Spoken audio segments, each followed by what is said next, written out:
cannot believe he does his own stunts. Well, he doesn't. But, you know, it's amazing. People will believe whatever you tell them, won't they, Betsy? No, Betsy! Look what you've done! Look what you've done! More! How long's your arm been better? Her arm's better. Her arm's fine. She's fine. What should call her? She's hardly fine, is she? Well, she is, Lisa. Oh, great. Now I've got olive oil over my thick shag. The talk of the street. The talk of the street. The talk of the street. The talk of the street. The talk of the street. The talk of the street. The talk of the street. The talk of the street.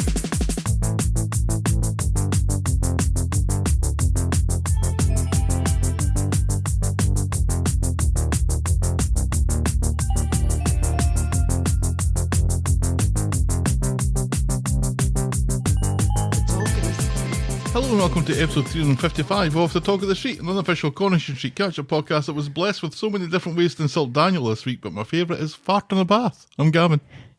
And I promise not to breathe in any bags this week. Oh, that was arguably my favourite bit last week. Did you know? Did you notice I missed a bag? No. I missed a bag. A bag that I had breathed into didn't make it back into the box to send to the lab. I think I did, as you were doing it, one fewer than how many you'd threatened us with, but I just figured that you got your number wrong to start with. Remember, I had already done 2 before we started. No, I don't remember. Anyway, there's too much methane in my small intestine, folks. So, insert jokes here. It's so funny. I posted on Facebook, you know, apparently I have too much methane in my small intestine. Because you're the sort of person that shares that information with people. Post jokes below, and most of the people who are my friends got it and posted jokes, and other people were like, "Oh, I'm so sorry, get better soon." And it's like, that's not funny. You told me this. Was this yesterday? It was yesterday. I think it was yesterday. When I'm coming home from work. I tell you many things. And I'd been having a pretty poor week, yes. all in all.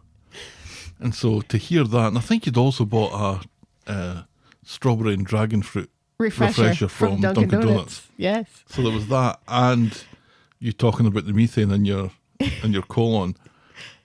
And I don't know that I've laughed as much as that in weeks. You were laughing a lot. Oh, it was such a release. Not for you, but maybe too much of a release. We did get to a point where I was like, all right, that's enough. Mm-hmm. So anyway, I'm on antibiotics now. Well, I'm supposed to be on 2. Still waiting for pre-approval from the insurance company for the second one. But I should be fine. So they gathered this by analysing your breath? Yes. I could have told them that. Well, see, my breath after, the day before I was only allowed to eat meat and potatoes. So I was a hobbit for a day. Mm-hmm. And then I woke up, I breathed into the first bag, and then I had to drink like this huge thing of glucose. And then wait 15 minutes and then breathe into the next bag. So there were things that were done per diet and glucose to accentuate possibly the detail of the stuff, the bacteria in my gut and what it smells like when I breathe into a bag. I mean, this is comedy gold, let's face it. I mean, do they take those little bags and then stick the little stem in like a machine that analyzes it? I don't know. This is... In my mind, they open the bag, somebody has a sniff and goes, whoo! Whoo, that's a hot tamale. That's Cinco de Mayo coming up. Yes, that's very British Bake-Off of you. Very good. So how are you otherwise, apart from your hydrocarbon? All right. We had a special 20th anniversary thing at work today. Was the TV there? There was a guy with a camera. That's the TV. But I'm not necessarily sure. I didn't go in. I wasn't on camera at all. I missed the ribbon cutting part, but I heard it because it was done upstairs and I was still downstairs not paying attention to the time. And then I hear like this cheering upstairs. So I missed that part. But what I didn't miss is my colleague Teresa's homemade Spanish rice and homemade taco salad. Oh, very nice. So, and then we had macarons, which you know are my favorite, and chocolate chip cookies for dessert. I brought some chocolate chip cookies home, and I think Stelly and Izzy ate them all. Oh, So I suppose that's payback for wafting Mexican food in front of her face. Mexican food and methane. There we go. That's right. All All day right. long.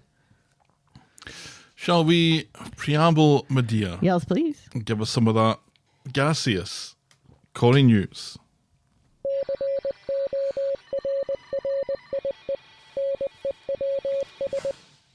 The British Soap Awards shortlist has been released, and Corrie has been nominated for Best British Soap, Surprise, surprise. Villain of the Year, Callum Lil, aka Joel. Best Comedy Performance, Jack P. Shepherd, aka David Platt. Okay. Because I'm assuming it's because Evelyn wasn't in the show quite so much this past year. She went away to college. So I'm assuming that's why it's Jack this time and not. I mean, Jack is He's consistently funny, but Consistently I'm funny. struggling to think of a particular moment that might have warranted the nomination. I think it's just a culmination and the fact that Just Maureen cause. Lipman hasn't been on the show very often. Best Family, The Platts. I really, really loved the castaway joke about Platt chat this week. Yes. One of my favorite parts of the show this week. Anyway, Best Dramatic Performance for Peter Ash in the MND story. Sure. Best Single Episode, Mason's Death. Best On-Screen Partnership, Swarla. Best Newcomer for Jacob Roberts, a.k.a. Kit. Best Storyline, Paul's Battle with MND. Best Young Performer, Will Flanagan, a.k.a. Joseph Winter Brown. Oh, wait a minute. Wait. Yeah. What's this door in erasure all about? I just want that kid to say soft play just once. He says Lelo. Yeah, I was kind of surprised by that because has Joseph had much to do this past year? Not an awful lot. There are other young people on the show who've done much more. I don't know what the cutoff is I for was younger about to say, performer. I'm never quite sure what that is. If it's under 18 or if it's under a 13, who knows? Anyway, Scene of the Year, Mason's Death. So good luck to Corrie on the British Soap Awards. We will let you know what they win. No, Best Actor or Best Actress for Corrie. Oh, They were shut out of both of those. yikes. Yeah. It's a strange way that they do this because the year that they talk about, it's a little bit of last year, a little bit of this year. Yeah, like the Oscars. No, not really. Oscars is mostly stuff that was released the previous year. Right, but sometimes there are things that were released somewhere the previous year, but not everywhere the previous year. I'm thinking of Robot Dreams. I don't think this is exactly the same as that, Well, no. but Yeah. But congratulations to everything and everyone else who got a nomination this year. So, it's a small community, I guess, of Yeah. of soaps that qualify for this. So it's good to see some of the things that I think we would probably pick out as being Yeah. worthy of nomination and worthy of an award. But that's a damning indictment Yeah. about the actors, which is surprising because Peter Ash in the Paul storyline was a incredible performance. yeah, it's interesting that he got nominated for Best Dramatic Performance and for Best Storyline? Yeah, Best Storyline. And yet didn't get nominated for Best Actor. It's kind of weird. Oh well, we'll see how that pans out. Yes. Good luck to all. Good luck to all. Corrie has denied rumors that Lucy Fallon has quit the show. She's just on maternity leave, folks. She's coming back eventually. Mm-hmm. She Is had- it interesting that Corrie has confirmed this and Lucy Fallon hasn't? She's busy. She's got a newborn She does. named Nancy. Such a name to pin on a baby. I suppose there are lots of... I suppose Nancy Reagan was once a baby. But it's just, you hear Nancy, you think an Your older gran. woman who was once the first lady and is now dead. And finally, Could be Nancy Fallon, although it comes to us all. Nancy Reagan. You said Nancy Fallon. I know, because I meant to. Oh, Because for the baby, not the... Okay. it's clear to see where your sympathies lie. I don't think the wee baby's last name is Fallon. I think the baby probably has her dad's name. That's the point to focus on, certainly. Sure. And finally, condolences to the family of Philip Lowry, one of the original stars of the show, who died this week. He was 88. And Friday's episode was dedicated in his memory. It was, and that was a nice touch. It was a nice touch. I'm glad that they did that. Kind of wish it was a better episode. Oh, really? Yeah. I mean, it's not bad, but there's been better. Wow. Nailing your opinion to the mast early doors. Yeah, that was sad news. A legend of Coronation Street, and will be sorely missed. Yes. Dennis Tanner, though, was that's the Coronation Street of my mum and my gran. It's the Coronation Street of 7:30 on a Monday and a Wednesday. That's the kind of era that we're talking in. Yeah. He came back in 2014 He did. I don't really remember that. and hooked up with Rita. Well, somebody's got to. Yeah. Only not now. Because she's barely in it except to shout exposition. It's a dirty job, but someone's got to do it. And that's Corrie News. And that's Corrie News, and that leads us seamlessly as ever onto our feedback section that I like to call Everyone's a Critic.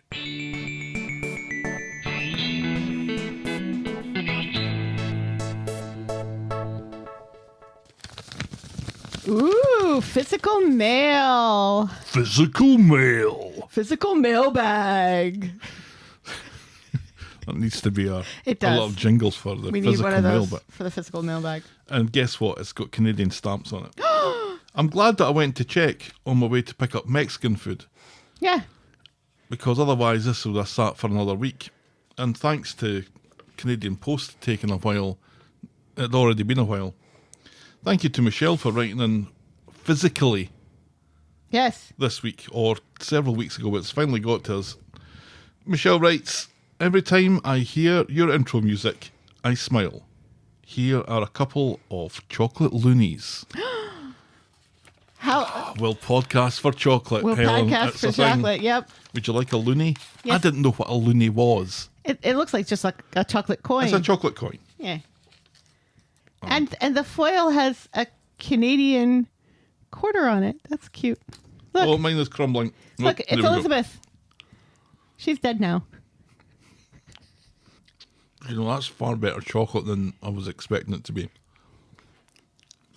Go Canada. Canada just know, they just know how to work things. Although also Canadians, we will also in addition to chocolate, we will also accept ketchup chips. I do love a ketchup chip. Maybe harder to smuggle into a small letter envelope. That's true. Yeah, thank you very much, Michelle. That is very much appreciated. And always lovely to get actual physical mail, as I keep on saying. You know what's funny? I got chocolate in my mouth. Yeah. Isn't it? It's good chocolate. It's very good. Typically when world leaders die, it's you who's on the toilet. But this time it was me on the toilet when the Pope died. Really? I don't think I have a response to that. So I'm on the toilet when nice people die. And you're on the toilet when bad people die.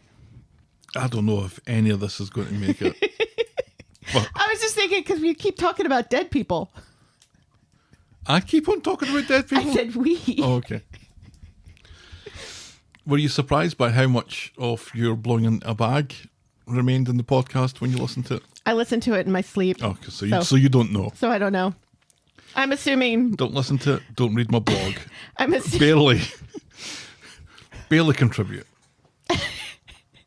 I'm assuming it was quite a lot because you were enjoying yourself far too much. It was watching me breathe in bags. It was most of it. The valve is still here. I could just blow on that. Keep a hold of that. We'll use that later.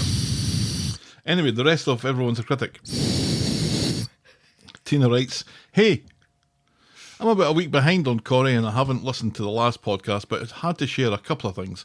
First off, I just heard of the existence of Justin Hawkins, so I finally get the title for that long-forgotten storyline. Justin Hawkins rides again. I'm so glad your guitar's over there. It's teasingly just out of reach. I always laughed at it anyway, but now I'm more clued in. Secondly, the actor who plays Theo is Harrison Burns on The Archers. He's been on for probably a decade, but I saw him for the first time last year when he was on a podcast all about The Archers that I listened to. The YouTube version of the podcast showed him in what I would call a tank top, but I think Brits say vest, maybe. I think Brits would say tank top as well. I'm definitely not trying to make fun of the actor. I love him in The Archers and like what he's bringing to Corrie. I just think it's apparent that he's very proud of his arms, and rightfully so. Mm-hmm. We would call that a wife beater in America. Is that still what you would call it? It's never felt politically correct. It's like people in the UK who call Stella Artois wife beater, and that's even less palpable. Yeah, that's worse. That's demonstrably worse. My gay brother drinks Stella. And he's never beat his wife. Sure. Sarah writes, "Hi there, hope you guys are okay. Anyway, I'm a bit biased because I'm a big fan, but I thought it's fantastic to see such a performance from Amy Robbins. Not just as a villain, but all the bingo and singing in that. Yeah. She's cool." She was quite good at that part. Thanks, Sarah. I'm not a big fan of Christina, the character. Right. But I absolutely agree. I thought Amy Robbins is bringing an awful lot to that. And she's got that Kathleen Turner voice. Then Jen writes, "Hi, lovely Helen and Gav." Aw. Fucking hell. "Maybe I've been shot in the stomach and lost my mind, but I thought this week was a return to form for our Coronation Street. Loved Daisy's farewell, the bingo, Debbie's brutal breakup, the return of Gary, and the wonderful salad dressing scene. Can't wait to hear your rating. Have a lovely weekend." It's a bank holiday for us. We don't get a holiday this weekend, do we? No. And we don't call them bank holidays either. We just Federal call them holidays. Holidays. Federal holidays. Yeah.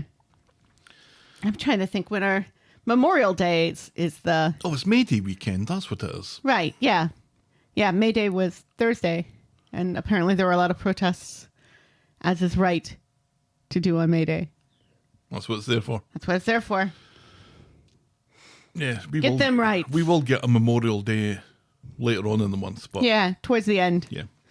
Thank you to Jen, to Sarah, to Tina, and to Michelle for our correspondence this week. It's always welcome. Yes, it is, especially when it comes with chocolate. Send us your thoughts and I'll probably read them out. Yeah, it's at thetalkofthestreet@gmail.com, where our DMs are open at Corrie Podcast. We love it when people write actual letters to us. Send us your proper mail to the Talk of the Street, PO Box 12, Eaton Rapids, Michigan 48827.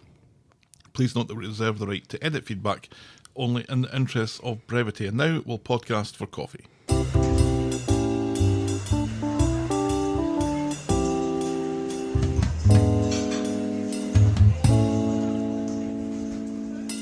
Drinking our own coffees this week. How dare we? Well, it's my soda stream, which has actually taken off quite well and become a bit of a hit at work. Oh, really? People asking, "What's that you're drinking, Gav?" Because it does kind of look like urine, but it's my ginger ale soda stream. Yeah, quite a few of my co-workers are saying, "You know what? Now is the time to try and go back Yeah. to the fun that we had as kids making our own soda with a soda stream." Abso-fucking-lutely. Yeah, that's their new advertising campaign, apparently. Yes. I was drinking ruby red grapefruit juice, but I am done now, so I shall go thirsty the rest of the episode. Oh, well, we'll talk quickly.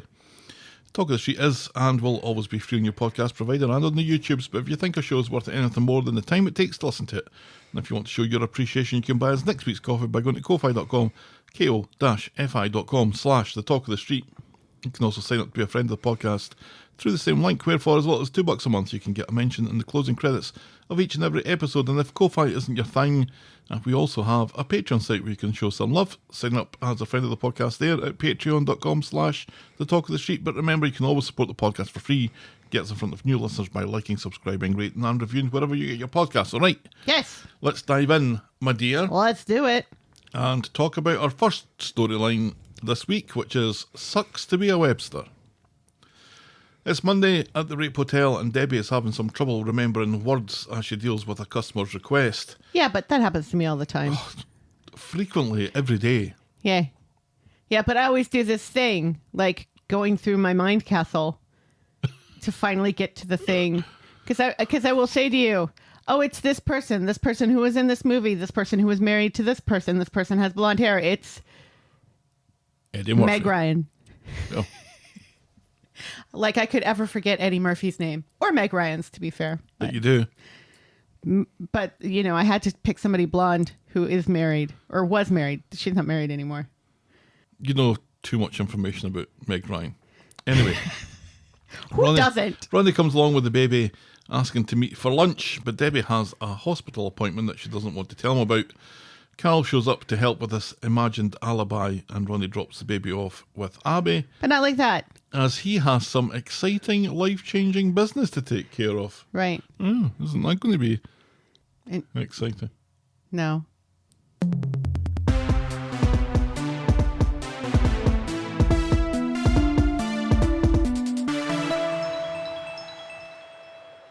So Carol indeed does go to Debbie's appointment with her, and she gets confirmation from the consultant that her worst fears coming true here, Helen. Yes. That she does have vascular dementia. The consultant tells her that it might be years before it significantly affects her life, tells her to stay clear of Vogel and live a healthy life. Lay off the booze. Lay off the booze. And there's no telling how much she can slow the process down. Debbie takes the news much better than Carol seems to initially. And outside, Carol isn't happy about the pamphlets that Debbie's been given, but Debbie tells him to shut the fuck up and let her come to terms with this at her own pace. She says her brain is the best part about her, and Ronnie wouldn't be interested in her without her banter. She doesn't have the 23-inch waist or the tatas till Tuesday. Yeah, but she doesn't say tatas. What does she say? She says yayas, I think. Yayas. Perky Yum yayas. yums. That reminds me, I cataloged a couple of nude paintings this week. Well, They weren't perky either. that's a shame. Carl promises to stand by her. Debbie still wants to keep this quiet for now. And back home, Kev goes out with the baby, which leaves... It's a different baby, I think, isn't it? No, it's the same baby. Same baby. Yeah, because the only other baby on the street is in the Alfie. hospital. Alfie's not a baby Not Alfie. anymore. Yeah, Alfie. Freddie and Layla are the only babies on the street. Freddie, who's Freddie? Oh, Freddie. Yeah, racist Freddie. Yeah. No, Frankie. Not Freddie. Frankie. Freddie's a dog. And Frankie. And to the best of my knowledge, isn't racist. Yes. And Frankie's just a baby. We cannot accuse him of racism yet. So Kev goes out with the baby, which leaves Carol and Abby to chat. She recognises that there's something up with Carol, and he gets a bit emotional. She assumes it's about Kev and his cancer, so he just plays along with that. They sit and chat, and Carol misreads the situation and tries to snog her. Yeah, which is stupid. She reacts very badly and tells him that she loves Kevin and he should fuck off after all and never speak of this again. Meanwhile, Ronnie tries to get Debbie with his exciting news, and she still fobs him off. She has a run-in with an old lady with dementia outside the hospital just to make her feel worse than she already was. And so the positivity of a few moments ago is lost. So when she finally catches up with Ronnie back at the Rape Hotel, his news of putting in an offer on number 6 falls flat. And Debbie decides that she can't buy a house with him, she can't live with him, and she can't marry him. So she dumps him. Yes. Ronnie doesn't believe any of this, but Debbie doesn't tell him the truth and leaves him to it. In the bistro later, Ronnie has spoken to the family and no one understands why she would have dumped him. Debbie says that she just didn't love him enough, and no one believes it. Carol urges calm, and privately, as she breaks down in tears, she tells him that she loves Ronnie, but insists that this is for the best. That's awful sad. Yes. Yes. Especially when the news from last week was what seemed to spur her towards actually proposing to Ronnie. Yeah.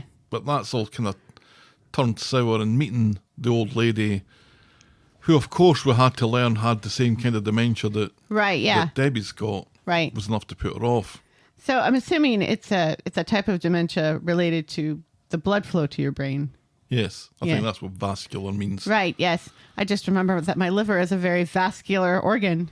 Remember that? Vividly. You have to lie on your side for 2 hours. That's right. That's what I remember about that. So vascular. So very, very vascular. On Wednesday, it seems that Debbie has taken Carl to see her accountant for some reason. She's still sure that she made the right decision about Ronnie. The two of them and Abby agreed to go to the Rovers for a drink and to enjoy the bingo that's happening in another The storyline. bingo bango. Bolarama. Or whatever, right? Ed and Ronnie go into the Rovers and see Debbie, and so try to make a swift exit, but Julie is too pleased to see these people that she doesn't really know, and so they stay. Debbie comes over to buy them a drink and to talk to Ronnie about picking up her stuff from his place. I thought he lived at the hotel. No, pick up his stuff from her place. Oh, the hotel room. Yeah. Okay.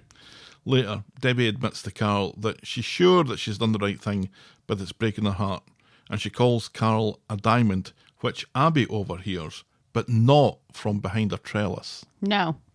She was the only one this week not hiding behind a trellis. If you have a trellis Somebody's hiding behind it. and you're going to overhear something, Yeah. but not in this case. Don't speak in front of trellises. Trellisai? Trelli. Trelli.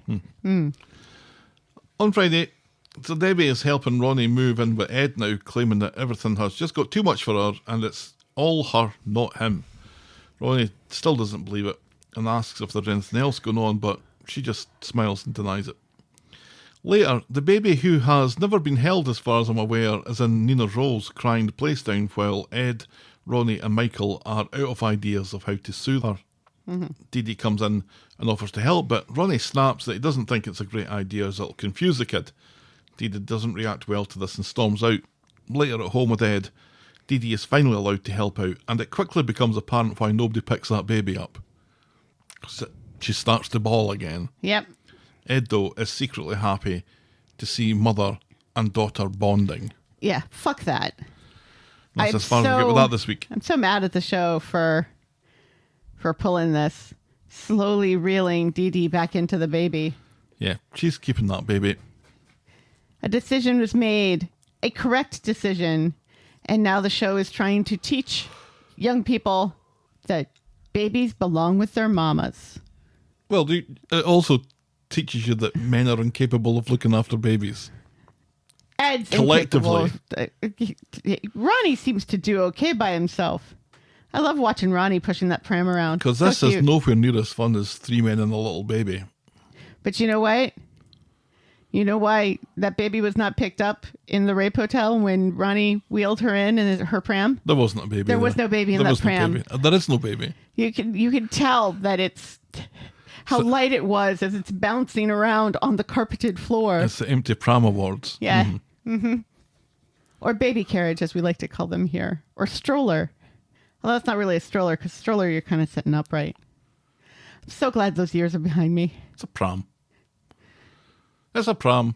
There's such a pain in the ass to put together, like, in the park once you get there. It's how expensive they are. Oh, they're ridiculously expensive. For what they are. All baby stuff is ridiculously expensive.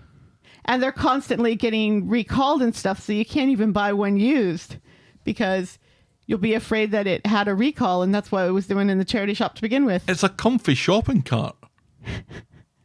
Isn't it? It's a shopping cart you can fall asleep in. Well, if you're a baby, Yeah, sure. you won't fit in one of those. That wouldn't fit in a pram either. No.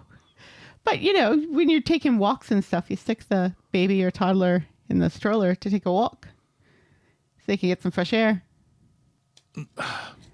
I'm unconvinced that Debbie and Ronnie are going to be separate long term. Yeah, it's frustrating to me that Debbie is not telling the rest of her family or Ronnie about what's going on. I agree with Carl when he's like, yeah, you didn't give him a choice. Mm-hmm. You didn't give him a chance.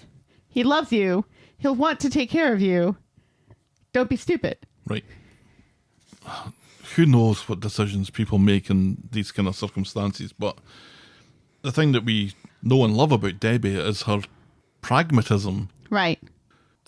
She almost is the person who is telling others to come clean and to tell people. And Right, exactly. well, so long as they're not robbing the bistro, I guess. But yeah, it's a kind of level-headed sort of sharing approach of you tell your family your troubles kind of thing. So for her not to be doing that is a little bit frustrating. But in the early days of this diagnosis, I guess, who knows how any one of us would behave. Exactly. But yeah, it's still a shame. And even on Friday when they're talking with each other, you can see that the connection is still with them. This is why they're such a good couple, is because even in this situation, they're still really working as a couple with a very, very strong connection. So yeah, I hope this is all very short term and we get to enjoy the two of them together, and Ronnie being given a chance to look after her and take Correct. care of her and, Yes. and do the right thing by her. So Right. we'll move on then to our next storyline, which is Fuck You, Coronation Street. In the ass. Oh, very aggressively. On Monday, George has been making French dressing and is careful to announce that he spilled some on the floor that he should really clean up. And so Yes. it comes as no surprise when Eileen takes a spill and breaks her arse. Her rib. I broke my arse 2 weeks ago when I was playing tennis with Stelly. You fell in your ass? No, it's just moving quickly just breaks me now. I'm kind of at that age where I can't really move very much. You survived. I did survive. Yeah. I was sore for 2 or 3 days afterwards. So Right. It was good fun though. Yes. Hitting a wee ball about. She's Yes. good at the tennis. Mm-hmm. So Eileen is further annoyed when George claims to be too busy to take her to hospital, and so it's Brian who's roped in to take her. He's here to serve, he says. Yes, he is. Unfucking bully-fuckingable, says Eileen. Yes. Later. Does he eventually go in and clean that salad dressing off the floor, though? That's what I want to know. I don't think we ever saw that. It's just kind of the blasé way he says, I spilled a whole bunch of it on the floor. I should really clean it up. And it's like, sir, you are a grown adult man. You should not be sitting on your ass when there's salad dressing on the floor in the other room. Do you think Julie liked the salad dressing? I can't remember really very much about this scene at all. She claims to like it, but her face is telling a different story, which was intriguing. No, I think her face telling a different story is really the whole point of this being that she's far sicker than she's letting on. Mm-hmm. Because she does this all week. And not that the salad dressing is gross. No. And she's complimenting him on something that he made that was terrible. Because I think George has form on being a decent cook. Yes, because he's a man. Yeah. That's right. So later, Julie is blaming herself for all this and Eileen's severe bruising. George tells Eileen that they might need to get the house fitted out for Julie's condition, which was a strange, out of the blue sort of thing to say. But everyone was in agreement, and Yes. even George and Eileen seem to be on the same page about this. On Wednesday, Julie comes into the Rovers for her charity bingo night. George wants to talk about the adaptations to the house, which seems to upset Julie and Eileen. So Julie quickly nips off for a shite. But she's not really nipping off for a shite. She's upset, so she chats outside with Christina, who's actually quite a decent ear for Julie, as she wonders about the pointlessness of it all and wasting her life and all the chances that she had and stuff. Eileen is the second person to overhear something from behind a trellis in this episode. She approaches Julie about this privately afterwards, and Julie, though, doesn't want to talk to her about it, so Eileen agrees to back off, but tells her to be honest about how she's feeling from now on. Right. On Friday, Brian has a gift for Julie. It's her very first wheelchair. Yay. That's Brian. Yeah. Always thinking. Yep. And Julie goes, oh, you always buy me the nicest things. You always know what I want. In the pub later, Julie's still unconvinced that George is the right man for Eileen, but she says that he might not get her heart racing, but he does make a decent ratatouille, and he's kind, and he takes the bins out. Julie is clearly in some distress, but hides it from her sister. Back home, Julie recommends that George takes Eileen out to give the relationship a bit of oomph, and this makes George suddenly very upset that Eileen and Julie must be talking about him behind his back and thinking that he's just trundling along and not putting in any effort. So later, George is in a mood about this and lets Eileen know. Eileen insists that she loves him and doesn't think anything's changed and blames Julie's morphine and everything else that's going on. She tells him that they're fine. Meanwhile, Brian is interested in a quick fumble of Julie's cushions. And when he goes to pop the kettle on, Eileen tells Julie again to keep her nose out of her relationship with George. Julie is still in quite a bit of pain, but Eileen leaves her in Brian's wandering hands. Later, Julie asks Eileen to take her to the lakes. On their own, though. Tomorrow. And that's as far as we get with that. Yeah. Are they really going to the lakes together, or are they just going for a drive or something? I don't know if Julie said something about going out just the two of us because we weren't able to go to the lakes. But I wasn't sure that they had like a clearly defined place to go. They just were going to go out on an outing, the two of them. Julie does need to shut up about George, though. I'm 100% in agreement with that. Yes, it's become annoying. Yeah. And I don't want to become annoyed at Julie because no. I don't think she has very long to go. No, she doesn't. And she seems very nice. And I love her sweaters. She has some good sweaters. She's got some great sweaters. I want to go through that closet. And she has a bit of a past with our Kirk. Yes. I was pleased that the show remembered that this week. With a little nod. And a little nod. To what could have been. Oh, what could have been. The storylines that could have passed her by. Kirk and Brian. In a fight to the death. I love her sweaters. Hate her taste in men. I have concerns about this trip that is being insisted upon as being just the two sisters. Mm-hmm. It feels a little bit like...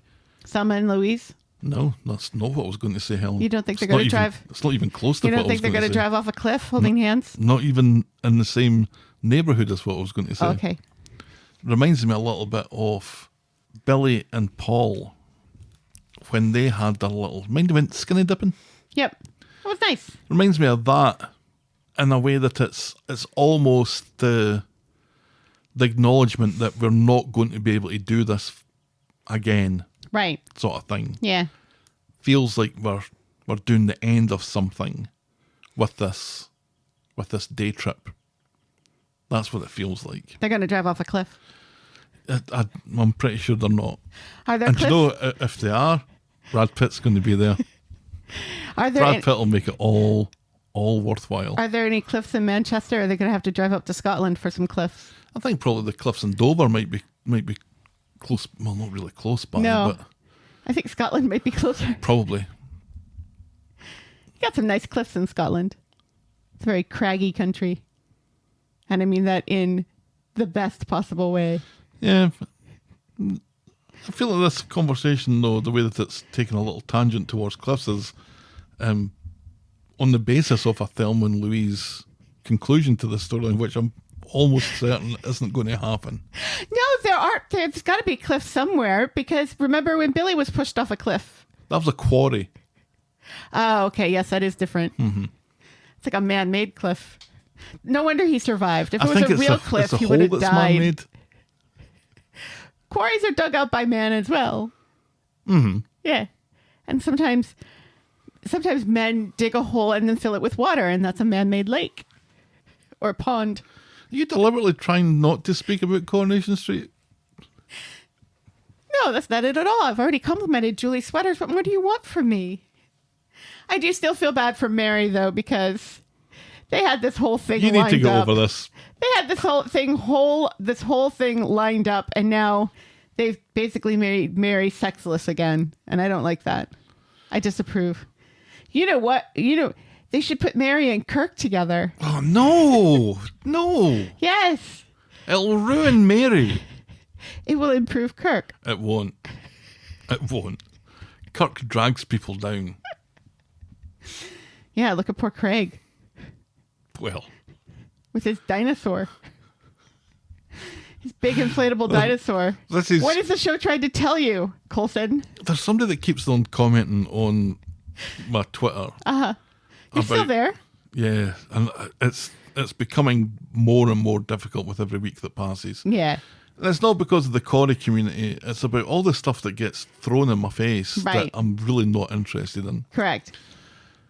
Anyway, this person, or there's a couple of people, but I think it's the same person, are determined that there should be storylines where Craig makes bread. and should do something like save somebody's life. But show everyone what With a good bread? before shows. Well, Is Oprah going to be on the show? She loves bread. I'm not sure why you're so determined to make a bread storyline for Craig, as if that would save the character. But this week was he likes a bit of bingo and he does likes like a an little bit of- inflatable dinosaur. Yes, he does. Who doesn't love an inflatable dinosaur? Where do you even get inflatable dinosaurs anymore? Just They think used to have them though, at the fairs all the time. that storyline could really be about him and his starter sourdough Yeah. and an inflatable dinosaur. Yeah. Maybe he gets really into, prepper culture. And because I can see that happening with his OCD, collecting barrels of beans and stuff and baking bread. When are the bosses of ITV, and this is who they blame, it's not the writers or the producers, it's the bosses, the actual bosses, the CEO of ITV. When are the bosses of ITV going to give Craig a girlfriend after Faye that he can take care of and make bread for? I don't think this is going to happen. Who is left? Who is left to hang Craig around their necks like an albatross? There is no one left. There's no one left. Who is he supposed to be dating? Ruby? That'd be terrible. That would be a very bad storyline. Poor Ruby. Everybody else is attached. Yeah. Because even Hope is on again, off again with These people are too young, Helen. It's a grown-ass man. and Bethany is gone. Although she may be coming back. According to Coronation Street, she's coming back. Right. Daisy's gone now. I can't see him having a successful relationship with Dee Dee. No. Or Who's the woman that's his partner on the police? I thought there was maybe a chance of some romance there. no, she doesn't seem to like him either. We should know her name. Why don't we know her name? We do know her name. I just can't remember it. I remember that her dad has cancer. Angie but or that's something it. like that. I don't know. I don't know. But You want to talk about Coronation Street now? that's what we've been doing. This is more like it. We veered off a wee bit. This is what people pay their couple of bucks a month for. Right, yes. As- To hear me talk about Thelma and Louise. No, it's not. And you tried to force Brad Pitt upon me. I think you need to reword that. It's not my fault that he's executive producer of every good film. Yeah. Anyway, Anyway. well, we've certainly talked. I don't know if we've talked about this storyline, but we've I certainly think talked. we have. We have a shorter storyline next, which is Thank God. I know that you stole Tracy's van last summer. On Monday, at Nina's Rolls, Racist Kelly's getting an anonymous text still from I know you stole the van guy. Yeah. When Bobby comes in, Bobby! Phone! He comes in to check in on her, and Racist Kelly tells him the whole sorry story about how Betsy covered for her when she inexplicably stole Tracy's van, and now she's been extorted for money. She doesn't have any money. Right. Bobby tells her to ignore the problem and hope for it to go away. But later, Racist Kelly, who's been in the cafe all day, Seriously. like hour upon hour, Don't you have a sick baby to go check up on? she can't see him because She can look of in her... the wee window. Right. And she's continuing to get messages, but this time with a photo of her behind the wheel of the van. Dum, dum, dum. So the person does know that it was her. Sure enough. Sure enough. And that's as far as we get with that. Interesting. This is Bobby that's doing this, right? No. I think it's Hope. It's got to be Hope, right? Hope is like in a window somewhere. And because the picture kind of looks like it's from above a little bit. No. The picture looks like it's a screen grab from the scene. That's what it looks like. So somebody's been watching this on ITV. Right. And Bob- so they know. Let's call that person, for the sake of argument, Bobby. Or Hope. They've taken a screen grab of it and texted it to her. It's just weird that Bobby shows up for the first time in Weeks, months, maybe? Well, no, it hasn't been months since, he tried to help his dad escape the law. Remember that? That's certainly a month ago then. Yeah. It hasn't been long as other people who suddenly show up back on the street again this week. Let's not talk about Brad Pitt again. And let's not talk about how that one guy wants Tinkery baked bread. No, I was talking about Gary. Oh, we're going to talk about Gary later. Yeah. Yeah. He, for some reason, finally showed up. I guess ginger hunting season was over. He's hunting wabbits. Wabbits are hunting him. Where do you think Bugs Bunny gets all those glorious wigs from? No, I'm not going to bite. Hunting redheads. I'm going to talk about this storyline a little bit more. I'm going to insist. Yes. And I'm going to insist because who cares who this is? It's a weird storyline. Who cares And about it's weird racist Kelly because- still? Because the person is not even extorting her at this moment. Oh, they're It's asking for money. Are they? Because I don't remember seeing that text. It was just like, I know what you did. You stole the van. And then she says, no, wind your neck in. You don't know what you're talking about. And then the screen grab. No, they're after money. But she doesn't have any money. Right. And everybody on the street should know that she has no money. It's weird. It's not Todd, because Todd was on his phone talking No, to why would Todd do it? George about sandwiches. Yes. Yes. A very important discussion. I don't know, man. I think Bobby's prime suspect at the moment. Why would Bobby do that? He wants to He's bang jealous. racist Kelly. He's jealous of how he's been treated. Of whom? Max is in prison. She's fair game now. Remember the weeks that he was kind of the Cyrano de Bergerac of Yes. the story, the poor disabled kid that puts two racist kids together. Right. That was awful. Yeah. This is a misjudgment, I think, in a otherwise pretty great week. Mm-hmm. Because I don't care about it, I assume no one cares about it. Yeah, I don't really care about it. And the other half of the storyline, the Betsy side, just makes me so mad. I want to cry. I am so... Don't get me started, because I won't stop. And I know we're going to talk about it later. We're going to talk about it now. Woo! Our next storyline is one Armed Betsy.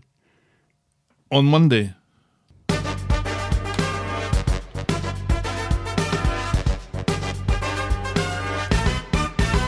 Swain. I'm starting to regret the theme tune for Swain. Yeah, seriously. It's like, I don't think we should play it anymore. The only character who gets their own theme music on the show, and they've ruined her.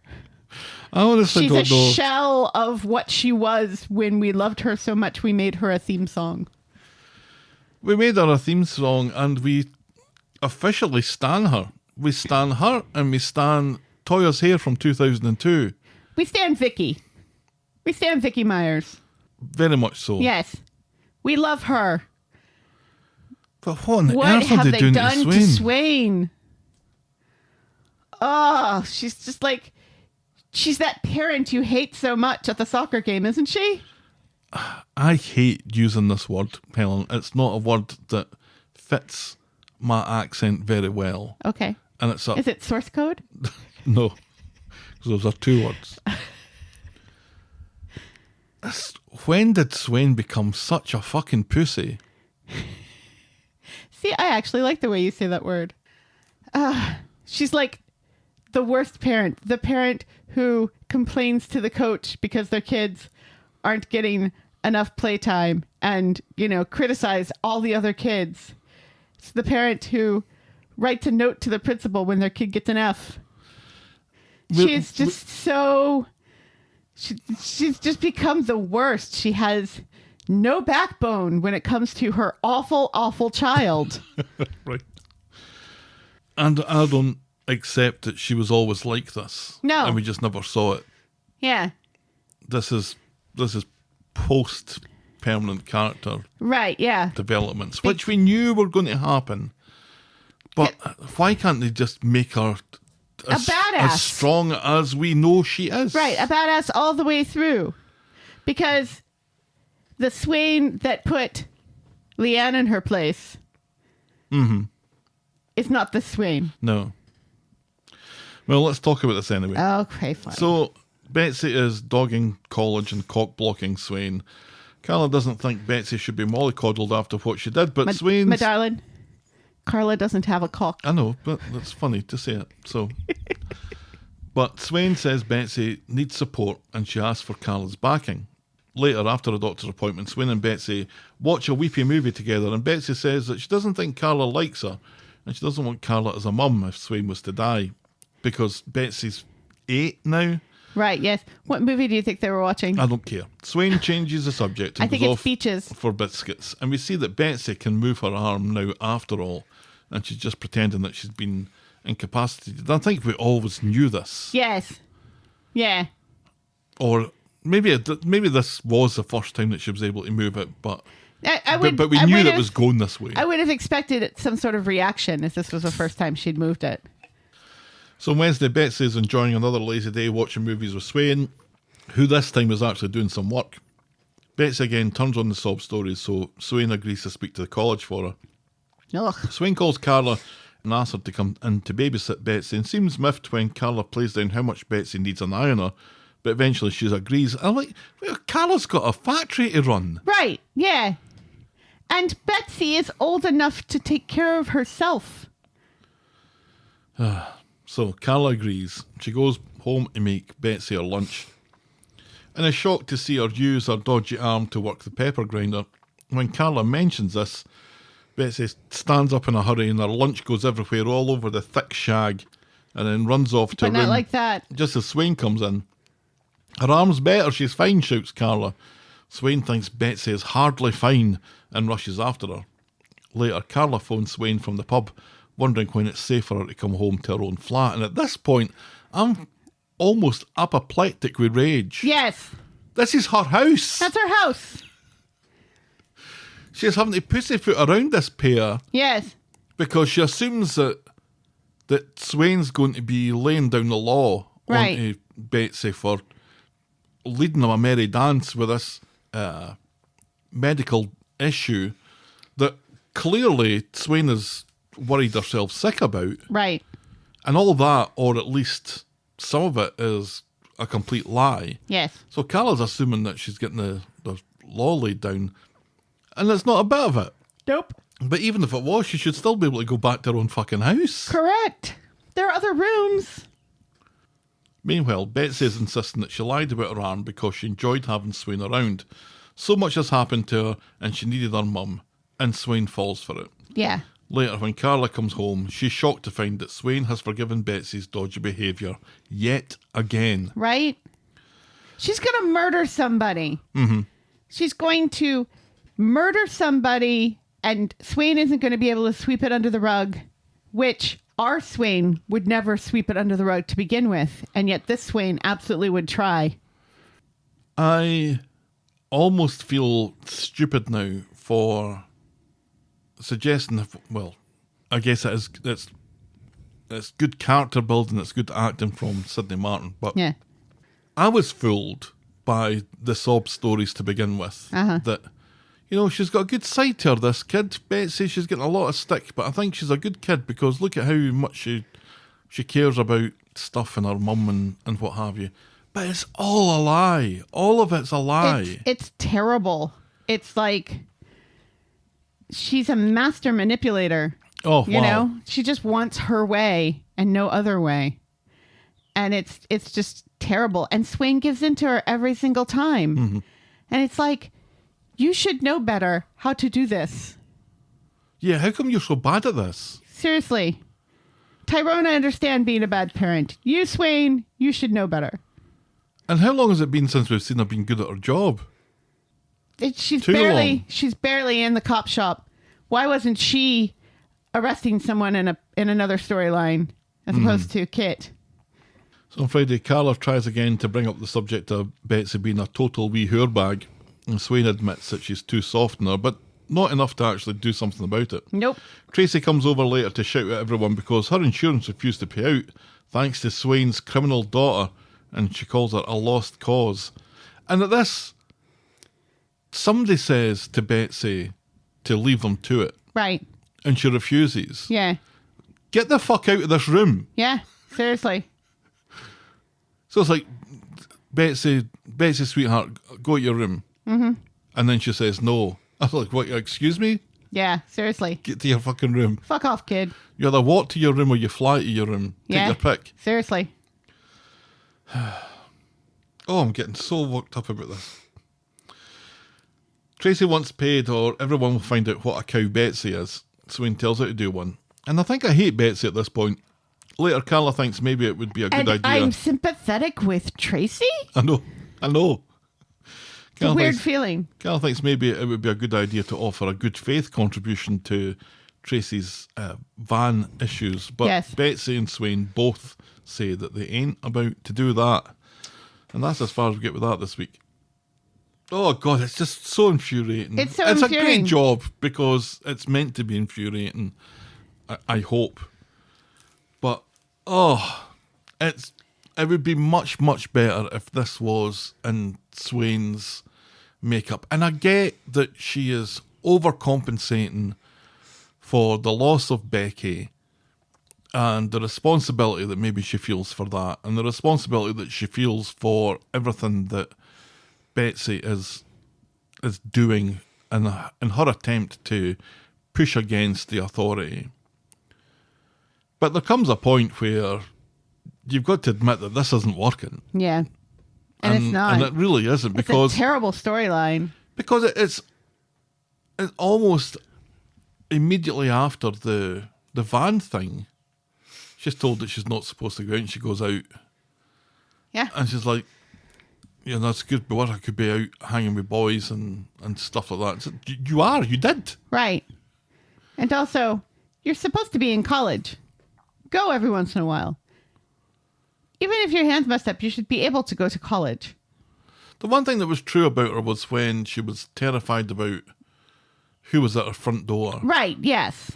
But she was terrified about that for an episode. Yeah. And then the next episode she's wandering about on her own. Right. In a ginnel and ends up getting shot.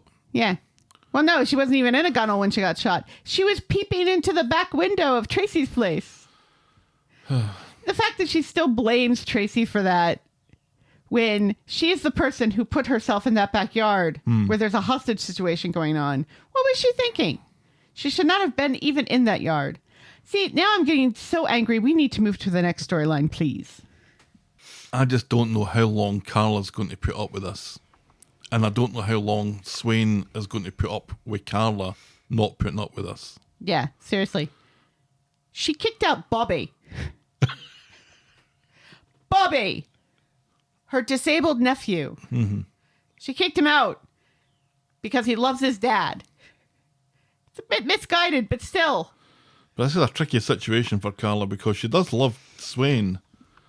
But Does she? But the baggage that Swain's coming with is almost to the point of, is this worth it? Not a bit.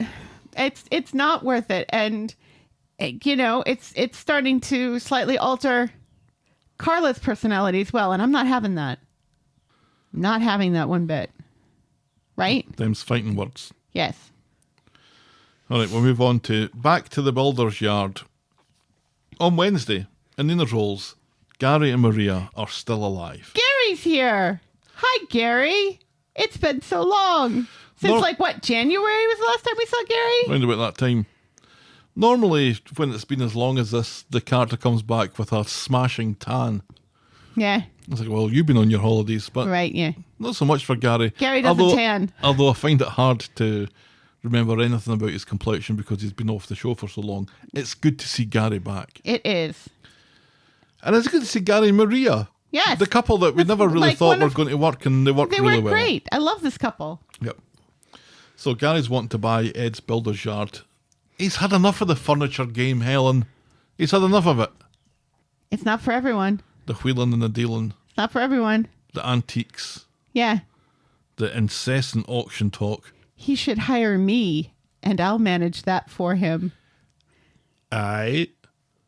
Not like that. Oh, okay. Maria's firmly against it and doesn't even want to speak about it. That's how much she's firmly against it. Later in the bistro, Mick starts talking to Gary about the builder's yard because he sees him looking at it on our real estate page on his phone. Right. And the two of them start hitting it off big time. Mick says, bitches be crazy, fuck your wife's opinion, and buy yourself that builder's yard. You're worth it. And while you're at it, give me a job. Yeah. And because Gary's been gone so long, he doesn't know that Mick beat Sean up and is a terrible person and listens to loud music and threatened Debbie's life. So when Maria comes into the bistro, Mick shares the great news that Gary has bought the builder's yard. He's put in a bid. Gary doesn't seem to notice when Mick tells Maria to calm down, love, because Maria is fucking furious. As she should be. And be even more furious when this prick that she barely knows is the one that's telling her to shush. Right. Especially since his wife is the one who spilled hair dye all over her favorite blouse. Yes. So she knows Lou, but doesn't really know Mick. Yeah. Later, outside the rose gold flat, Gary tries to say it with cheap flowers, and Maria has at least begun to let him off the hook, but tells him that he's sleeping on the couch, and then she finds out that he's already given Mick a job. So on Friday, Gary and Maria go to have a look at the builder's yard. She's still pissed off, but Gary thinks that this could be a family business. Liam is 100% disinterested. Correct. Maria warns Gary off Mick, saying that anything agreed after 3 drinks is null and void, and he shouldn't be giving him a job. So when Mick shows up later, acting all bullshit, Gary tells Mick to bolt and tells him that his attitude stinks. Mick is not happy. Later, Liam was in the precinct when some street toughs nick his phone and threaten to rough him up more. Mick conveniently shows up out of nowhere, deals with the ruffians, and gets Liam his phone back. Later, Gary and Maria are super grateful, invite Mick to a drink in the bistro, and after that, they offer him that job after all. Yeah. Funny this. Very funny. Very funny, especially since he does also mention that those toughs look like kids. Those street toughs. Yeah, look like kids his son Brody used to hang with. Yeah, Mick set this whole thing up. Yeah, he did. 100%. Because his bullies weren't very convincing. And it's never great when, in the sequencing of the show scenes, that one scene ends with 2 people on a very much a tense standoff with each other. Right. And it's like half an hour later before you go back to that scene. Right. It's like, really, have they just been standing there staring at each other in silence for half an hour? Right. They're Sims. Did you ever purposefully kill Sims? No. Accidentally, yes. But not purposely. I once built a swimming pool and put the Sims in it and then removed any way that they had to get out of it. What is wrong with you? Just watch them drown Those poor Sims. while masturbating. Check, please. I'm kidding. I didn't watch them drown. Maria has completely got the measure of Mick. He gives her the creeps. Yes. She knows that he's just a nasty piece of work. Yes. Gary somehow doesn't see this. Right, because he's a dude. He's a dude. They're dude bros together for the foreseeable. Until Gary, and Gary just got back. So he doesn't know He's all not this been stuff. away. In my mind, he's been away.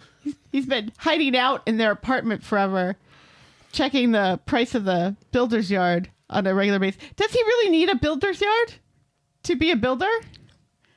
Oh, did he own it to begin with? Yeah, but then he sold it to Ed. But I thought that Ed had put it on the market months ago. Surely it's sold by now. But then remember there was the fire there. Remember there was a fire at the builder's yard before there was a fire at the Platt house? They need to stop putting Hope in charge of storylines. Yeah, Gary owned it in 2018, 2019. And then sold it to Ed. So Ed tried to sell it. As far as we knew, months ago. Yeah. This was a done deal. And then there was a fire. All of a sudden. It's still on the market? Well, remember, a couple of weeks ago they said that there was problems with it and people were pulling out. And But not like that. And we were like, what, really? Because Fire damage? this was a done deal ages ago or so, we thought. Right. I guess it's good that Gary's gone back to that. Although I quite liked Gary as the rogue antique dealer. Wheeling and dealing. We never really saw much of that set, or we haven't seen it in In the a while. longest time. But it was a good set to have, and it was a good place for Fizz to be. Right. Because Fizz was quite happy working there as well. Yeah. And it was made her close enough to the garage to explain why she keeps on wandering over to speak to Tyrone. Right. Yeah, it worked really well. And I always loved seeing what was in there.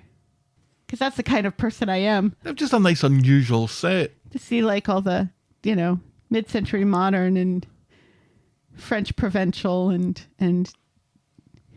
new Danish furniture here and there.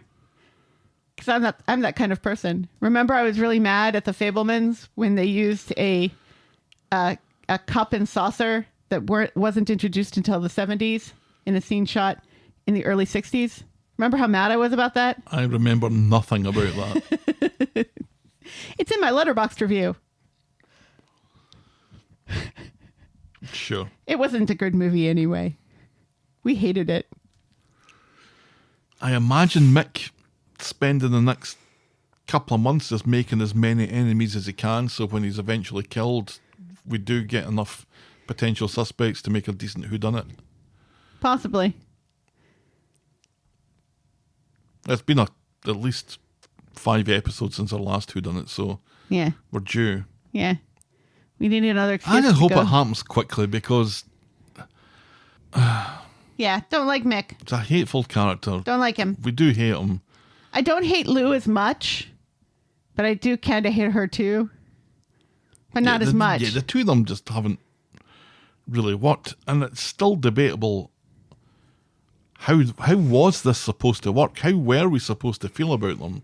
Were we Right. supposed to be just, were they cheeky chappies? Were they Battersbys? Or is our feelings towards them exactly what the show intended? I've absolutely no idea. Yeah, I And- thought and for the- sure that they were going the cheeky chappy route, And then, and then not.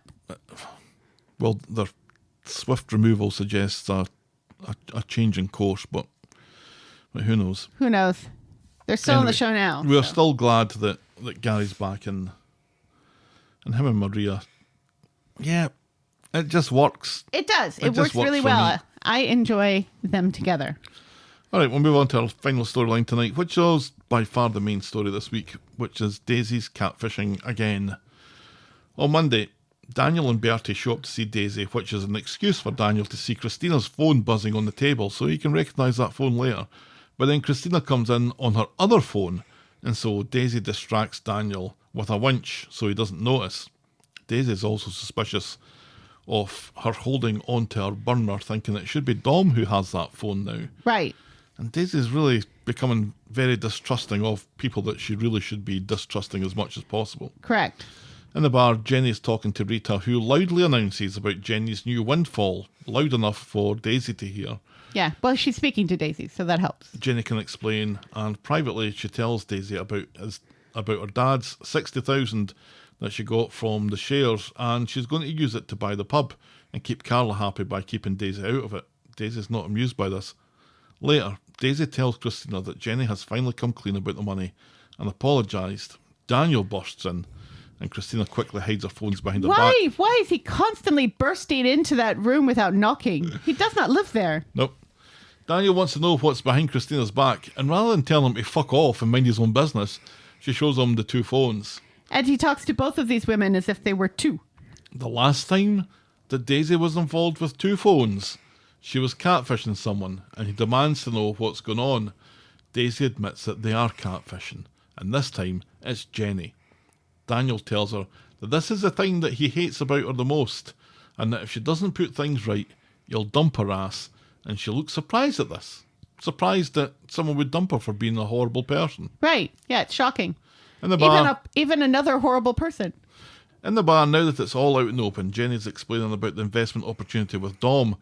Glenda isn't convinced that this is a great idea. Christina says if Jenny doesn't do it, she will. So Jenny calls Dom and leaves a message that she wants to invest, and then she runs into Daisy and tells her that their future is rosy and Daisy will always have a place at the Rovers. Daisy isn't enthusiastic about this and feels screwed over. Jenny explains that this is the same as Daisy and Daniel doing this to her, which it kinda is, but Daisy doesn't see it that way, calls Jenny power mad, and storms off round to Daniel to tell him that she's going to press on with ripping off Jenny and doesn't understand his misplaced loyalty. He says he doesn't know her anymore and can't be with a liar and a cheat. Fine, says Daisy, and they split up for, checks notes, the 43rd time. Yes. And Daniel conveniently forgets all the times that he was a liar and a cheater. Only this time he was cheating on his dying wife. On Wednesday, and it looks like, or it sounds like Daisy's about to bring that up. Because she says, and you've never cheated or lied. Right. And he's like, oh, it's not the same thing. Yeah, it's kind of the same thing there, Daniel. But Jenny is right. Daisy was going to buy the place with Daniel, was going Right. to take Jenny's name off the license, which she would have to do. Right. So And it's then- not the same thing. And then Jenny was going to have to be essentially an employee. Right. But that's because Daniel was going to be buying the pub and he needed to protect his investment for his son. So that is different. That is different than the whole Jenny lying to Daisy and attempting to buy the pub without her, which is what Carla wanted. It's just, I really hate this side of Jenny. I really do.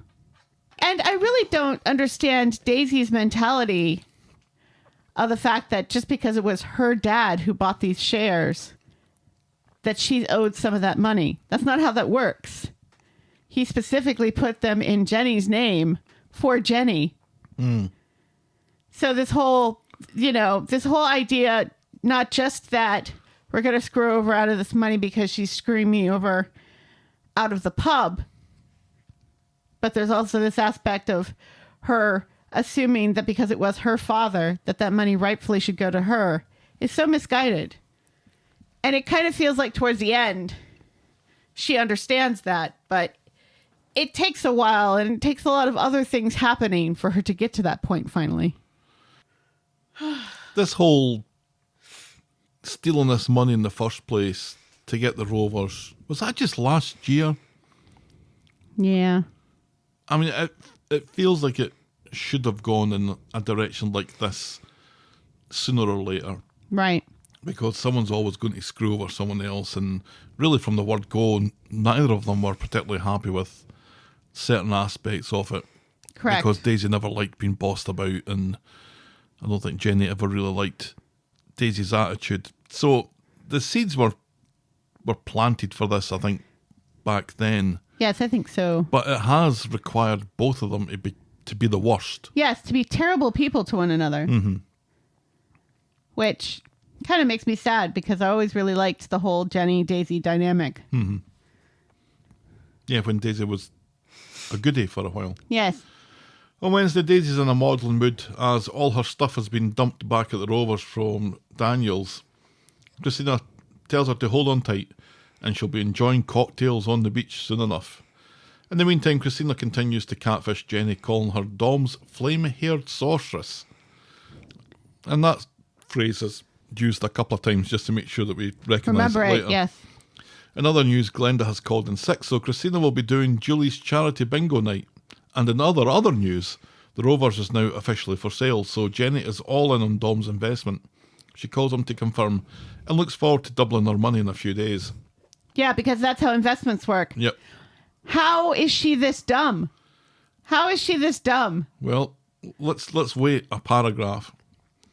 With that all taken care of, Jenny is fucking giddy. Christina rushes after Dom in the backyard, who confirms all systems are go, and they'll be able to rip off Jenny and Daisy before dinner time. And yet, who's lurking behind the trellis? Unfortunately for them, Daisy's hiding behind some trellis, and so overhears all of this. To cover, Christina is doing the bingo calling, and to be honest, she's a bit of a fucking natural at it. She's really good. Jenny talks to Abby about her super investment, and even Abby recognises how outlandish this is, laughs in her face at her incompetence. There's no Right. such thing as doubling your money in a day unless you're throwing it all on black. Right, yeah. And I'm so glad somebody finally says that to Jenny, to her face. Because Glenda doesn't trust it either, but it's kind of washing her hands of the whole thing. So long as she's Right. got a job, she doesn't care. Right, absolutely. Daniel comes in to see if Daisy is still a thieving bitch. She is. Christina has left her phone behind the bar when Daisy starts to have second thoughts about all of this. Christina calls her overdramatic and tells her to behave as normal, announcing that the bingo players can win a car. A car donated by Kev. And this is news to Abby. And at this point, I'm thinking, there's so few people taking part in this bingo night that's Right. for charity. Why would somebody give away a car? Wouldn't it be better just giving the money to the charity? Right, or like giving a free tune-up or something would make sense. But Right. a car? But it turns out it's a toy car. Ah, Hilarious. yes. That's always fun. As the poorly attended bongo bingo bango night continues, Jenny calls on Daisy in the back room. Her payment to Dom has been flagged by her bank as fraudulent. Dom is a con man. And Daisy very delicately manoeuvres herself, saying all con men woo you with cheesy lines like calling you some flame-haired sorceress. And she claims that Christina told her that this is what Dom calls her. Wait a fucking minute, says Jenny. Yep. So as the bingo continues, and Christina's singing quite a lot during all this. Yes, she is. Because she's got tunes set up. She sings Gold by Spandau Ballet. She sings Shout by Lulu. And she does a very good Well, I thought. Better than yours. And people keep dancing with inflatable animals. What is up with that? Right. Is that a thing for bingo nights in the United Kingdom? Maybe for inflatable bingo, animals. bango nights. Because Shona is dancing with an alligator. Or maybe a crocodile. I don't know. You can't really see the snout. You know, and then says, it's like dancing with David. And is that It's all like scaly. a crack on his height? Oh, surely not. So, as the bingo continues, Kit comes in to arrest Christina, and there's quite a bit of a struggle as Jenny grabs the mic and tells the audience what's going on about the fraud, and it's all pretty funny stuff. It is, because everybody's recording it on their phones. And asking them to speak up and stuff. Right, yes. That's hilarious. I love that part. They try and shut off the mic, and Christina denies all knowledge. Jenny calls Dom, and Christina's phone rings under the bar, and it seems Jenny is in Christina's phone as Ron Weasley. Which is Fucking hilarious. hilarious as well. Busted your cow. Kit eventually drags Christina away, Daisy whispering her to keep her name out of it. Daniel is fucking furious that Daisy is letting Christina take all the blame. Go fuck yourself, says Daisy. Seriously, What exactly Daniel, do you fuck want you. here, Daniel? Fuck you, Daniel. What do you want here? Right? You're not a good person either. In the back, Daisy denies all knowledge of this and hopes that her mum's been sent down for a long time. Jenny is overly worried that Christina and Dom might be an item and blames Daisy's dad for telling Christina about the money. So Daisy's dad, still alive. Later, Daniel... Then how has she come into these shares? That's what I would like to know. Who knows? Later, Daniel refuses to leave Daisy alone until she explains how she threw Christina under the bus for double-crossing her, but insists that she was going to do this anyway because Daniel had convinced her that she was doing the wrong thing. Sure. Sure. At the station, Christina is cool as a cucumber, pointing out that the cops have nothing on her and anyone could have accessed her phone to send those messages. And again, she was just absolutely brilliant getting interviewed, talking about Kit's eyes. Kit's eyes. That was hilarious. And as he's trying to say, well, so somebody phoned Dom, and that's Christina. She's explaining all the players in this. It was superb. It was. And she also gets it on the record that Daniel is a fart in the bath. Brilliant stuff. She doesn't seem to implicate Daisy, though. Later, Daisy gets a word with Kit at the station and begs him to keep Christina in overnight because Dom is still out there and could be violent or something. Back at the pub, Daisy gets a private word with Jenny and tells her that what with everything that's been going on in her life over the last few years, She's decided that she's had enough and she's fucking off tomorrow. And once she's fucked off, she won't be fucking back. Right. Ever. So on Friday, Jenny's on the phone trying to drum up an investment and seems to get a bite from someone who wants to meet up for a chat. She also got a statement from her bank letting her know that the 60 grand is safe in a separate account, which is really weird, but she thinks this might mean that Daisy will stay. Kit comes in, speaks to Daisy about what she knows about the fraud. Daisy plays dumb, blames Dom, and says this is her mum's MO. She likes other people's money. That's true. Kit lets Daisy know that... OPM. Kit lets Daisy know that Jenny totally slagged Daisy off in all of her texts to Dom, and this seems to put a fire under Daisy a bit. So she's packed up and she's ready to go to Brighton to stay with a mate and work in their bar, so hardly a massive change of pace then. No. Ryan claims that he'll miss Daisy. She's sorry for everything and asks him for one more favour. Aye. Meanwhile, Carla comes in with potential buyers to look at the pub and tells Jenny to get her skates on if she wants the place. After the potential buyers go, Jenny takes a mysterious call while Ryan, Daniel and Kit all compare notes about Daisy. And Kit mocks Daniel for being dangled again right until the end. And I believe that he calls him Sandy Toksvig at one point. It's so funny because like Ryan's like, oh, here we are, the Lonely Hearts Club band. And Kit's like, not really. I didn't like her that much in the first place. Yeah. It's like, bullshit, Kit. It's like, I'm with Sarah now, so I'm fine. Yeah, keep telling yourself that, friend. I think it was the pregnancy that was more the intriguing part of all that for him. Yeah. Their dynamic was really good. I thought that they played off one another really well. They came from the same sort of place, I guess. Yeah. In Daniel's flat, Daisy says goodbye to Bertie while Daniel pretends that he doesn't care and then essentially throws her out. Bertie really doesn't care. Poor Bertie. He's just like sitting on that couch going, what the fuck is going on? Not a clue what's going on. No, not sad, not anything. Just there, living his life, hydrated, well rested. Hey, he is absolutely in the moment. Yes. And he doesn't shout out random things at random times. Lelo! Ken's got his murdering gloves on again and tells Daniel that he absolutely cares far more than he's willing to show, and so he should do something about it. At the cop shop, Christina has been let out and immediately tries to get hold of Dom, but Dom ain't answering. No. Back at the Rovers, Jenny's upset because the investors already pulled out. And I like that. And Daisy is leaving and she begs her to stay. But Daisy is in no mood to change her mind and is about to jump in Tim's taxi when Daniel runs after her, Wait! thumps on the window, demands a word. He doesn't look like he runs very often. No. She agrees to a word in private while Tim's meter stays running.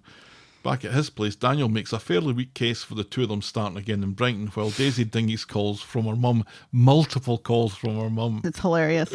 Daisy, though, knows Daniel will never leave Weatherfield, sadly, so dismisses his declarations of love. She needs to go, and she needs to go now. He manages to condescend her one final time by telling her that she wouldn't be able to manage on her own, and he cries as she leaves. What a baby. Meanwhile, at the pub, Jenny has realised that her 60 grand has gone after all. What? The holding account was fake or something. And at this, Christina comes in, and after she and Jenny shout at each other for a bit, it becomes clear where the money has gone. Daisy, the crafty whorebag, says Christina with an admiring laugh. And at this, I was like, Good for her. Brilliant. Good for her. Well, not really. Well, maybe good for her. No, good for her. But in terms of the storyline, yeah. this was a great little misdirect. Yeah. It's been played very well. Because when it seemed like Jenny hadn't lost her money, I'm like, oh. Yeah, that's a bummer. Because money that just falls into your lap in soap opera is always very temporary. Correct. So the fact that she hadn't lost any of it was like, oh, that doesn't really make very much sense. The way that Daisy has manipulated this situation and the players within it to get the money for herself, it's like, yeah, you know what? That was quite nicely done. Yes. I'm not too sure that the mechanics of it works all that well, but no. But the thought behind it's great. And I like what she does with the money. let's just get to that. Yeah, let's get to that. So we see what Ryan's favour was, and it was to hand out letters to all and sundry. So with her phone ringing non-stop, Daisy leaves in Tim's cab, and no one is able to get a hold of Tim to get him to stop. In the back seat, Daisy is looking at her ticket to Bali. And then we see the recipients of her With letters. Gail. She gives a wad of cash to Julie and apologises for ruining her charity night.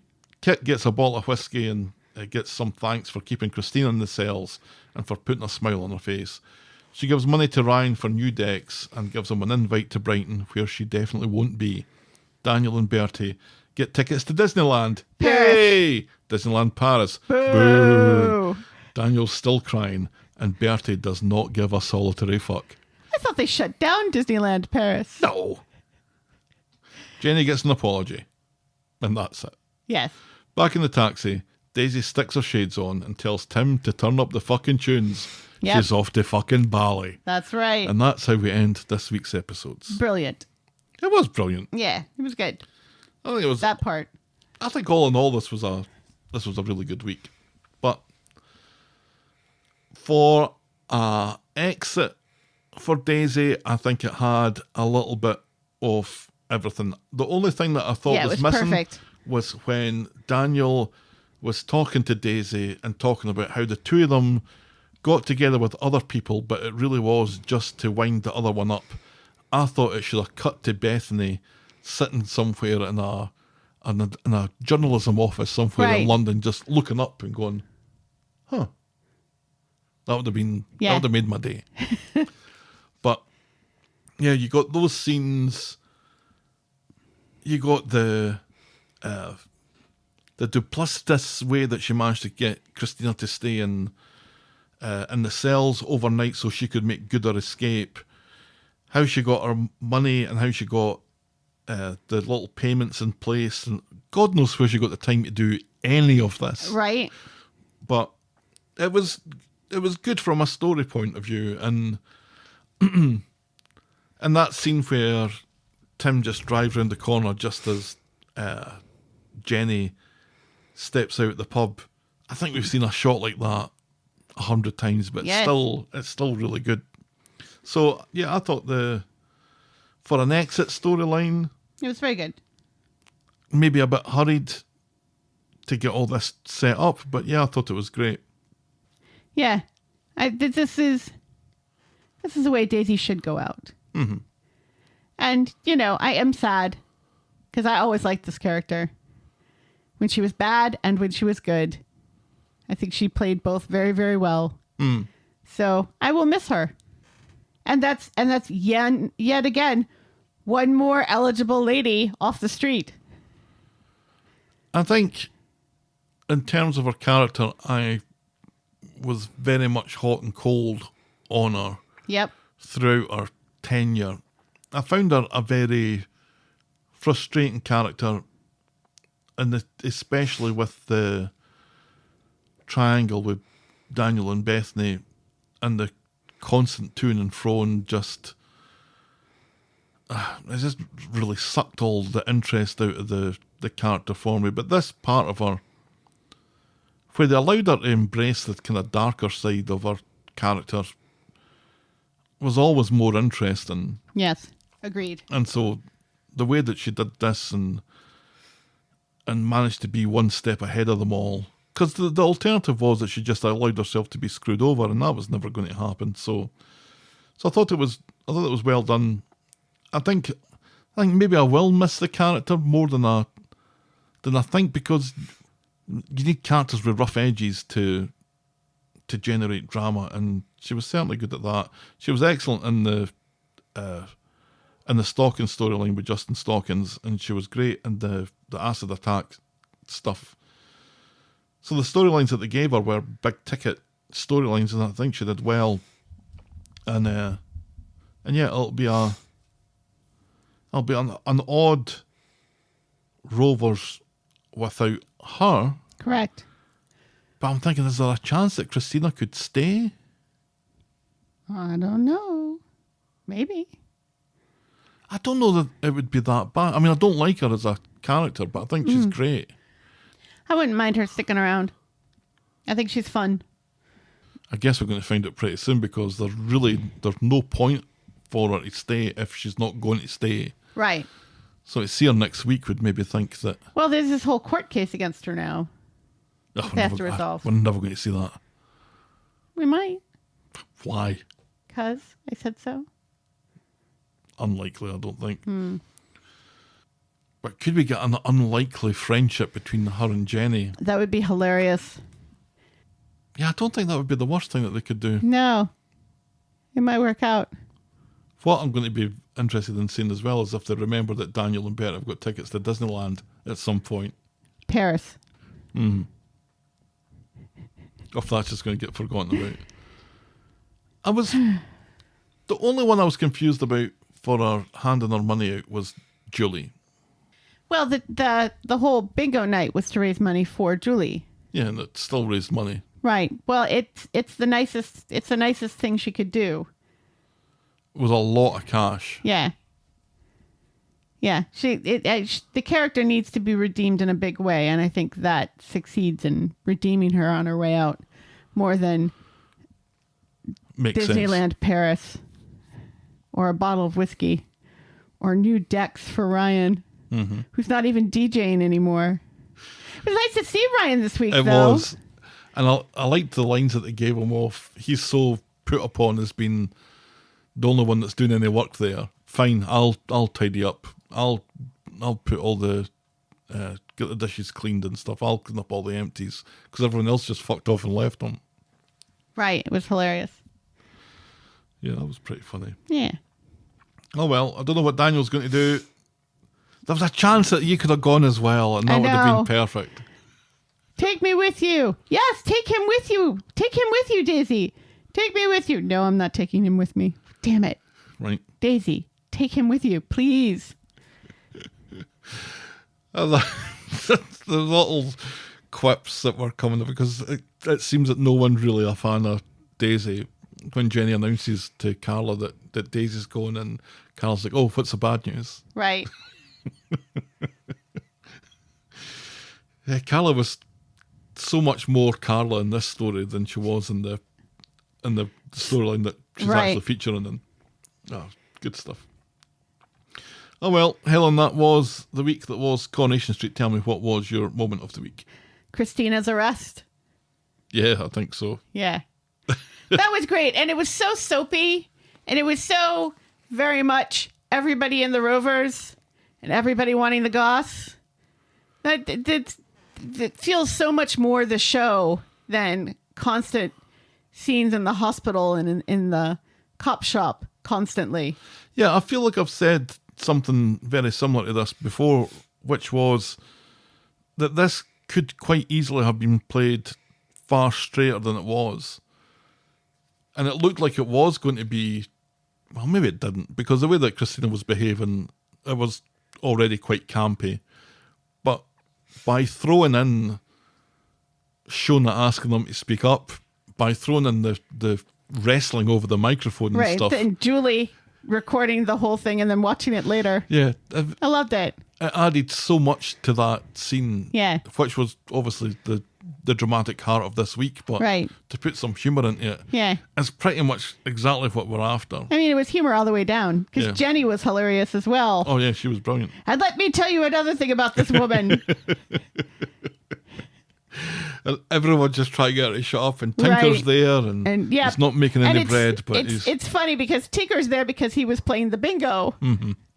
Not as a cop, but like as soon as Kit and the guy and the non-speaking actor walk in, then Craig jumps up and is like, "Oh, you need my help, boss?" Yeah, and he says, "No, Tinks. Go sit back down and play bingo with your stepdad. And hug that dinosaur some more." Christina getting arrested in the Rovers is 100% our moment of the week. Our boring moment of the week. Daniel using the word fatuous. That's our boring moment of the week. You just knew it was going to be Daniel. It was just the main question was where, which part was going to be there. Fatuous. Even Ken was having none of it with Daniel this week. I don't understand what Ken was doing there, like lurking in that room with his murder gloves on while they're arguing about their relationship, and Ken's just standing there in the background, much like Michael Myers. He's just there so Daniel can say something obnoxious. Right. And for... Oh, if I want some whatever, I'll go to a fortune cookie. And Ken's like, that's my boy. Oh, Daniel. Yay! Boo. So we'll move on to our Yay Meh Zzz section. This is where I reach out to our Twitter followers to get them to rate the show on a 3-point scale of Yay, Meh, and Zzz, and maybe even give us some of their thoughts about it. The results this week were quite a change from previous weeks. Interesting. Zzz was 15.3%, Meh was 19.8%, and Yay was 64.9%. Wow. An overwhelming seal of approval from our Twitter followers, or a certain selection of them. Holly says, apart from having to see both the hospital and police station again, it was good. The community stuff at the bingo was good. Sad about Debbie and Ronnie. Maria hates Mick as much as I do. A good week for once. Dorothy Knott says, big shift in this week's episodes. I actually really enjoyed them. The pub bingo was very quick-witted, and tonight's Daisy leaving was moving, but left you with a smile. Graham Adams says, best week so far in 2025 by quite a lot. Anne says, Wednesday was the best. The bingo scene was hilarious. More community scenes and the rovers are needed. Ace says, it was okay this week. Daisy got the perfect exit. Yes. And Jen Wagner says, I enjoyed Wednesday's episode the most this week. I like when everyone comes together as a community. Resounding agreement from our posters there, and yes. I agree with all of them. But as much as I may agree with them, we don't let their opinions sway us when it comes to our scores, Helen. So, Helen, tell me, what is your score out of 10? I'm going to say a 6. What? And a half. It's a big old 8 for me. Oh, wow. It's the best. I agree. It's the best set of episodes this year. Yeah. By a full point, because I think the highest score I've given this year so far is a 7. So definitely an 8 for me. I loved it this week. I don't like the whole trajectory that the Dee Dee storyline is going. And that kind of bumped my score down a little bit. And also, Daniel said fatuous. Yeah, I almost gave it an extra point for that because I knew that we would hate it so much. I needed a week like this. This year so far has been, with some exceptions, kind of disappointing. And I think this week was a rare gem in amongst what we've been getting. So, yeah, I thought it was good stuff. Right, well, let's wrap this one up then. This episode was brought to you with thanks to our friends of the podcast: Daisy, French Helen, Pickles, DT, Wendy, Noel, Canadian Helen, Christy, Shandy, English Victoria, Aurora Yvonne, Heather Westerfield, Russell Whiting, Jackie B, Brittany Porter, Laurie Anna, Tina, Stephen, Leah, Tara J, Fiona B, Canadian Jennifer, and Josephina Tingy. Thank you very much indeed, folks. We really appreciate it. If you've ever fumbled with someone's cushions, write in to tell us about it. We're the Talk of the Street at gmail.com, and we're at Corrie Podcast on Twitter, Facebook, Instagram, Threads, and Blue Sky. Unless you're JD Vance, we don't want to hear about it. Or you can reach us the old-fashioned way, the Talk of the Street, P.O. Box 12, Eaton Rapids, Michigan, 48827. You can shout me and Helen a coffee or become a friend of the podcast by heading to ko-fi.com, that's ko-fi.com/the Talk of the Street, or patreon.com/the Talk of the Street. Check out voggle.co.uk for links to our merch store, YouTube channel and blog. And if you're so inclined, please leave a rating and a review on the iTunes of your podcast provider of choice. And be sure to check out our pop culture sister podcast, The List of Lists. We're back next week. Thanks for making it to the end of another episode, and we will be back next week with more Talk of the Street. The Talk of the Street. Bye. Cheerio.